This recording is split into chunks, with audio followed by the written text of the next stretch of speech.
Good morning, afternoon, evening. I don't know where you are based when you are listening and watching us, or what time of day you just switch on our Forbes ESG podcast. Happy to be with you this time again. I have here with me Victor, partner at McKinsey, sustainable ESG leader in Central Europe. Also Jakub, who is vice president for ESG and climate change at MSCI Incorporated. My name is Jan. I am reputation officer at Home Credit Group. Victor, based here in Czech Republic primarily. Me and Jakub, we see the world from Hong Kong, from Far East, but coincidentally now all three of us are here in Prague, Czech Republic. Happy to have you guys here. Today we will go deeper. We will talk about environment, which is probably factually, I don't know, literally the biggest topic of ESG, climate change, sustainability, global warming. It's everywhere. So environment, this is the topic that ESG is most associated with. Regulators, politicians, global initiatives like Paris Accord, Glasgow Conference, everybody is talking about it. Also ordinary people, because they see every day in their normal life climate change happening. So maybe let's start with Victor, who is not only working in ESG sector, but also with a lot of energy companies. And again, energy is another hot topic associated with ESG and E as an environment. How you see the situation? Honza, thanks. And let me start by agreeing with you. What we see is probably at the moment the most important part of ESG. In large part because of the scale of the challenge. And we'll talk about climate change at length and in depth in this episode, but also because it's global. Every region, every country, they have their own flavor and different expectations on companies, and we don't see something as a global standard yet, even though the principles and what underpins is similar. Very similarly for G, but for E, given that the main problem that we're trying to address, which is changing climate, is global, also the approaches and the impact that we're seeing is the same, and collectively probably for companies is the biggest. When we're talking about E, important to know this is not just about climate change. This is also very much about the whole environmental footprint of a company. It's waste management, it's water management, it's whatever pollution the company is causing in the course of its operations. But again, the big unifying theme and the one thing which will have the most universal impact on businesses that we see now, that is climate change and our efforts to curb greenhouse gas emissions. Now, this is, again, we were discussing why we're talking about this now. And the topic is not new. The science is not new, and it's also not particularly complicated for anybody who cares to spend a bit of time to understand. The planet is warming, and it's warming because of man-made emissions of greenhouse gases. This has been known for a long time, and we've seen efforts to curb emissions or to do something about it at least since the 1970s.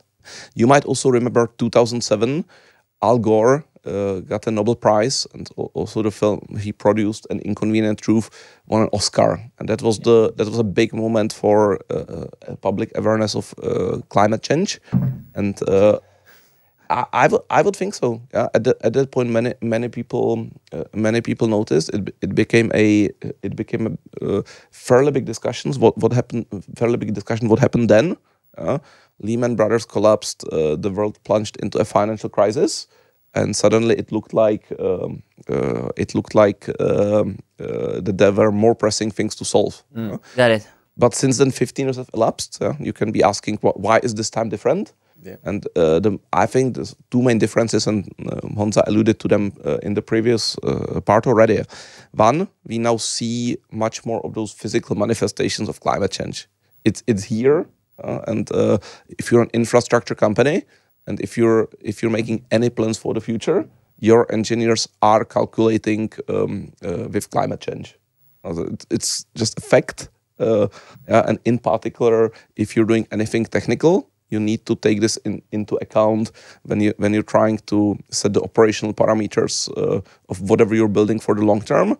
that will just have to operate in a warmer world, and you need to protect your current assets from damage from increasingly violent weather. That's the physical manifestation. Second, it's the new generation. As for Gen Z, this is the probably the defining topic of the generation. That's the one thing that they are rallying around, and they're now very vocal, and they're also voting with not just their feet and not just voting with through where they work, but they also vote through how they spend money. How is it even to measure? Is this possible? How you measure E? Yeah. So maybe, you know, to provide a little bit of a background, like why am I even semi-qualified to talk about it? Me in MSCI, basically, as I even mentioned in the first episode, one of our biggest products is ESG rating. So we really look at global companies, you know, usually those listed on the stock exchange, which are investable, and we evaluate them on environmental, social, and governance. And basically, then we compare them, you know, how they perform relative to each other, and we provide some final ratings so people can better orientate in which company is doing better or worse.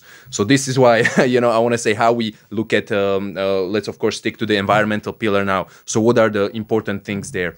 I will actually pick up on what you said, Victor, about when we are talking about environment now, I think most people would associate it with climate change, right? But it is broader than that, right? We have different kind of subtopics, if you will, in environment, and we need to look at all of them. But what is even more important is to look at the relevant ones, right? Because depending on the company's profile, you know, what the company is actually doing, which industry it is in, or even in which country it operates, the environmental risks would be different, right? Okay, we have maybe this broad one, which is let's reduce our emissions, right, related to climate change. But for example, if you are talking about things like use of natural capital, you know, toxic waste, stuff like that, that is actually different from industry to industry and from country to country. So an example I like to use is, you know, when, for example, a bank tells me that we reduced our plastic waste, you know, by basically removing plastic cups from our offices. I mean, that's great. Don't get me wrong. You know, I fully support that. But that is more of a CSR, you know, corporate social responsibility move, right? Like we definitely want to contribute some piece to a better environment. But at the bank, you know, reducing your plastic waste, that is both kind of, I would say, not relevant for the bank's performance as a company, right? And it also has, I would say, fairly limited impact on the environment, right? Because they haven't produced so much plastic waste to begin with, right?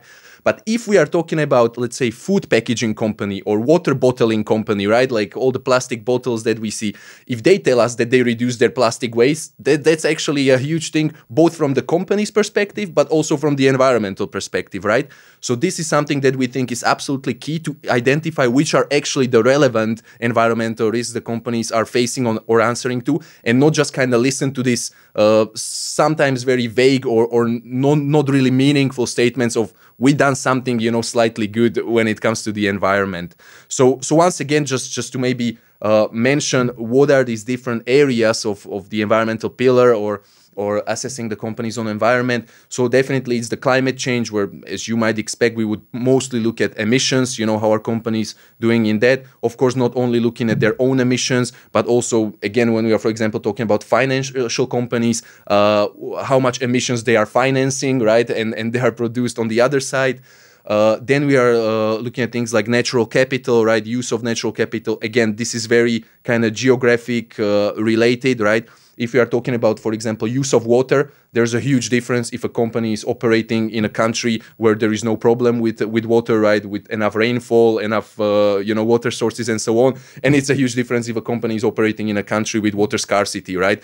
So then you need to look at that. Then of course things like biodiversity, right? As we mentioned in the beginning, both of us, me and Yuyan, are based in Hong Kong. This is a huge topic, for example, in Southeast Asia, right? Biodiversity, deforestation.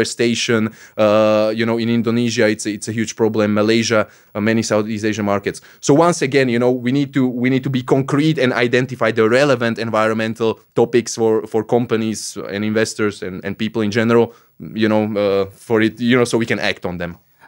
You guys, both of you mentioned plenty of big topics, plenty of very expensive topics, and biodiversity, transition, going green, renewable energy, smart cities, and green buildings. It's a lot of money. So how you pay for it, guys? I mean, let's define expensive here. Yeah, so expensive. Yes, you need to mobilize a huge amount of investment. Because we are talking, in particular, when we're talking about climate change, we're talking about a huge change in the structure of the economy and what's produced, how it's produced. Every walk of life will need to be transformed to some degree. But I would say it's more expensive not to act. Got it. So those investments, lots of them, will have a great return. And I mean, an example is, Jakub mentioned EVs or e-mobility. If you look at an electric vehicle, yes, the upfront costs are greater because you also need to pay for the battery. The volumes are not there yet. But in terms of lifetime costs, that's actually already for many vehicles, it's actually cheaper to own an EV. And yet it still needs to be financed. So I think that question is We'll finance relevant. it. We'll pay for it. Everyone in the end, and I mean, let's talk about the role of the financial sector, because to me this is fascinating. I think that everybody who wants to understand the whole structure and how decarbonization is going to happen and be driven in real life, everybody should be watching what's happening at those COP conferences. Got it. This is the UN conference. Everybody's probably heard about the Paris Agreement. So that's a product of COP 21. That was in 2015. Big international agreement coming out of that. And now what you see and how the finance flows are structured, that very much follows the frameworks which are laid out at the COP. So there actually is a clause in Paris Agreement that the countries, the signatories, are obliged to ensure that financial flows are consistent with this transition to net zero emissions. Yeah, got it.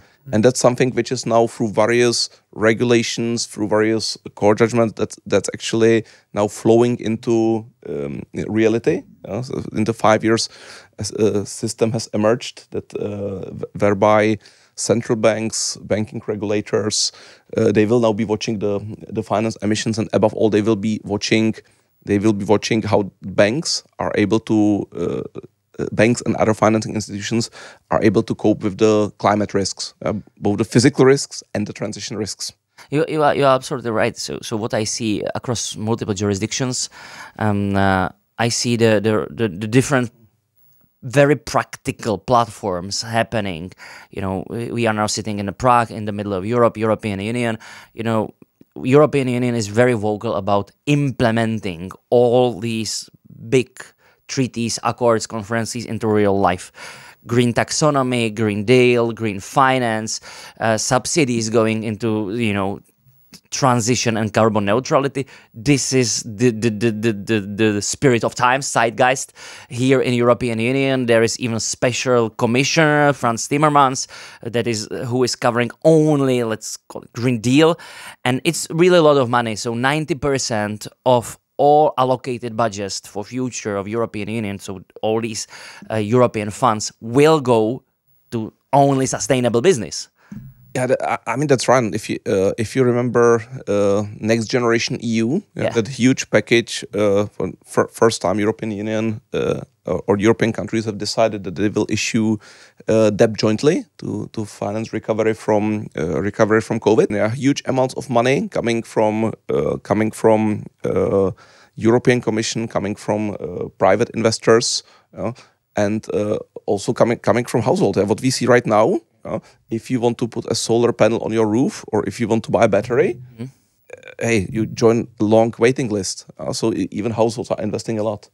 this is where I wanted to kind of jump in, because you mentioned it. It's both the public capital or public money, but also private capital, right? And that's where what I actually focus on, right? So public, as you said, European Union, whatever is the place you live in, like they have their own kind of targets. They want to finance it in one way or another, either by investments, direct investments, or maybe lending money at favorable terms to businesses or countries that do something about it.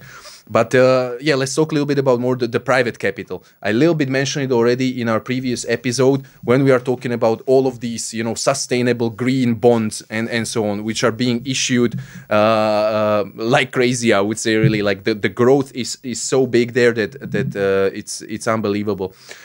So this is one thing, to issue them, right? That is that a company needs to really have a green project, right? Otherwise, they cannot issue a green bond, right? Like really the proceeds from that debt security, right? The money they borrow with that security, they need to invest it towards a green project, right? So these are there, right? Companies do have these projects. It can be decarbonizing operations, improving their waste management, whatever. So they are doing it. But of course, they need to find someone who will finance it. As you say, it's not always the government. But, in this case, it's really the private investors. And what is amazing, I think, is to see that the demand for such securities is amazing, like really private investors who really put their own money in the game, which again, I think is the importance, really the gauge of if they believe in it or not. This demand for these securities is there. Like when we see these bonds come out, like they are basically immediately taken from the market. Investors really flow into them, even at what we call greenium, that they are even willing to pay a little bit more to hold them, because it's both a good investment, if they like the company, of course, but also, it improves kind of the greenness of their investment portfolio, right? So they are more aligned with their goals, right? So this is definitely there. But still, if this sounds maybe a little bit too remote for some of our listeners who are not participating in the market, they have nothing to do with listed companies, we can also see this being more and more kind of being adopted at the bank level, right? The way the banks are providing loans, that they are increasingly incorporating green criteria in their credit process, right? So it can happen to you. Let's say you are an owner of a small manufacturing company. Doesn't really matter what you do. It can happen to you. You come to a bank. And the bank will ask you, so what do you do with the waste that you produce from your operations? And you say, whatever, I just throw it out, anywhere I see. like I don't really care. But my financials are good. I make a lot of money. I'm a good client. It can happen that the bank will no longer lend you money because they say, your environmental profile of your small manufacturing company is a reputational risk for us. We don't want to be associated with you, right? So we can really see that the green finance, it's not only the financial market, but it is increasingly, like in our everyday life again. Now, I see it from the other side because, on one hand, we as a company, as a group, we do a lot of consumer finance and fintech, etc. So at the end, my clients are B2C customers, the people, retail. But on the other side, we work with, I don't know, maybe hundreds of banking partners, you name it, from Societe Generale to HSBC, Deutsche Bank, basically everyone. And I see that the banks are really talking about ESG on every meeting.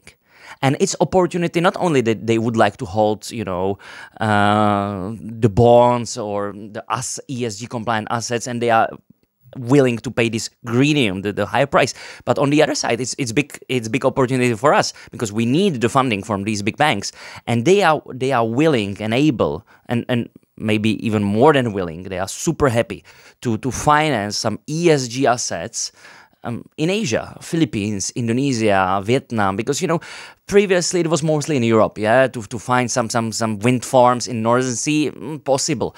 But now, if you are Deutsche Bank or HSBC, you would like to show to your own clients and regulators your ESG game globally. So if we are able, as a firm, that the bulk of our book is in Asia, if we are able to show our partners, hey, green area, or even so social governance also are a big topic now in Asia, especially in Asia, because social harmony and the societies and ordinary people, this is a big topic there. So there I see also this part, so not only E but S. Then they are able to pay more. In your case, we are paying less. They are willing to give us longer tenors. So at the end, everybody happy because I will get my funding cheaper. They will get ESG assets and something to show their investors, and then the final customers will profit out of it. So I think it's a win-win-win. So I mean, everybody happy except the ones who don't get financing. Oh yeah, oh yeah. So so be it that company which throws waste on the street, which Jakub invented, or even some of the bigger companies. So if you look at the state of play now, so the good news for companies is that right now it's still, for most of them, there's time to change. And right now, in very few cases, banks will not finance you because of your current emissions. There are some categories which banks and financial institutions find problematic. They have exclusion criteria. It's things like Arctic drilling, it's nuclear weapons, it's tar sands. Most important for our region and many regions of the world, coal. Yes, that's a huge topic, and the consensus in the rich world is that coal should be phased out by 2030. And banks either will not finance already now companies that have coal, or they will not finance companies which don't have credible plans to exit coal by 2030. So that's something which is very important for us. But otherwise, what financial institutions now want is mostly transparency and disclosure. got it. So as long as you say, these are our emissions, this is our environmental footprint, and crucially also, this is our plan for how we actually take that down by 50% by 2030. No need to provide that much detail about 2050 and net zero, but really this 2030 minus 50%. That's what every company should be thinking about. How do I do it? Because otherwise, the companies might find themselves in trouble getting financing. I can only second that. Yeah, but I think that you mentioned a super important topic now, that sort of like, let's call it, realism is needed. Because, you know, hey, the world is in complicated phase, geopolitics, super high energy prices. You know, we cannot like just switch off the energy coming, you know, to homes of people. You know, let's call it social aspect of green transformation needs to be like, think about as well, you know, otherwise, you know, we will just kill the whole story, because at the end we are living in democratic society. So if we want to be able to serve ESG to the people, they can like go against it like big time. Yeah.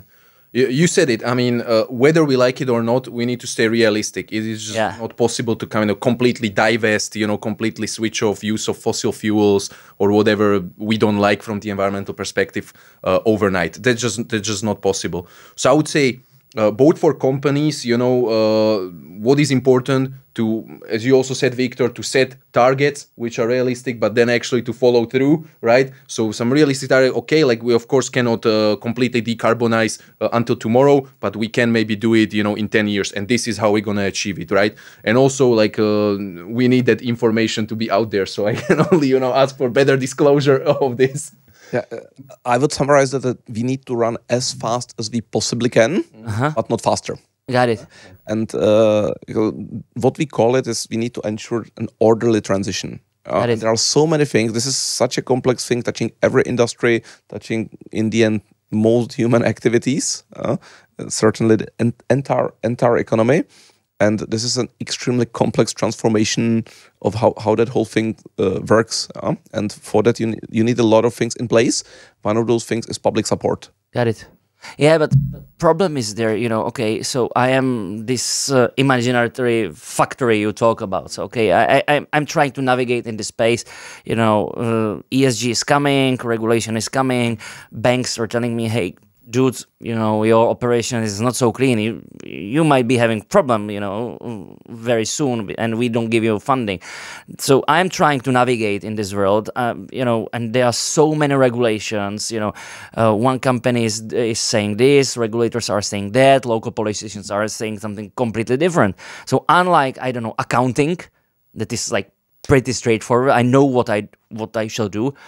What you would recommend me? Oh, well, that's a great point. At no point between now and 2050 or at any point in future is there going to be complete clarity. There will not be any point, say 2025, January 1st, this is the full set of ESG rules which will be in place forever or even for 1 year. And this is changing super dynamically. Companies need to spend quite a lot of attention and resources on staying abreast of what's happening. But the general direction of travel is clear. This is a mega trend. This is not going anywhere. And the details will be filled in as we go. I have a lot of devil's advocate questions, so I just shot one at you, so I have another one for you. So there is not only, okay, again, I am the factory owner, perplexed what is happening.